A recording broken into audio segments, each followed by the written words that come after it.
Good morning and welcome to 6 Minutes of Good News, a morning devotional, bringing you the good news of the gospel with your host, the Reverend Zebedee Jackson.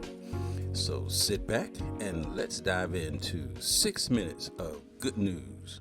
Good morning, my brothers and sisters. Thank you for tuning in to 6 Minutes of Good News. Welcome, everyone, to another day of privileges and opportunities for God's blessings. Today's episode, Living with a Renewed Spirit. Scripture, Ephesians, the 4th chapter, verses 22 through 24.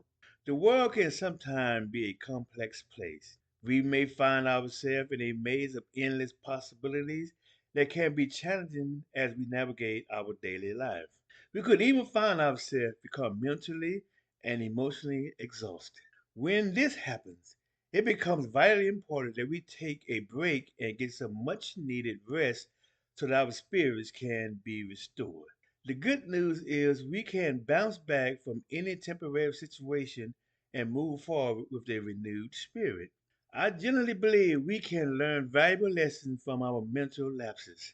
Still, it becomes vitally important that we remain patient and confident as we make the necessary adjustments. Let us examine closely what it means to have a renewed spirit.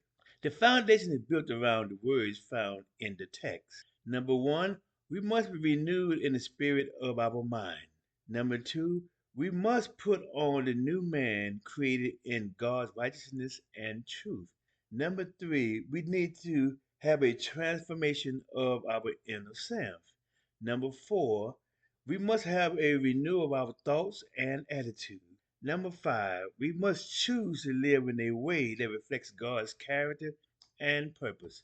Finally, we will never arrive at sinless perfection, but we can progress into Christ likeness, and then we will sin less and less.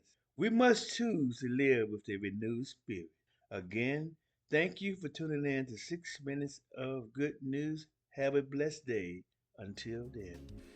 Thank you for listening to 6 Minutes of Good News, a morning devotional, bringing you the good news of the gospel with your host, the Reverend Zebedee Jackson. So now let's go out and make it a great day.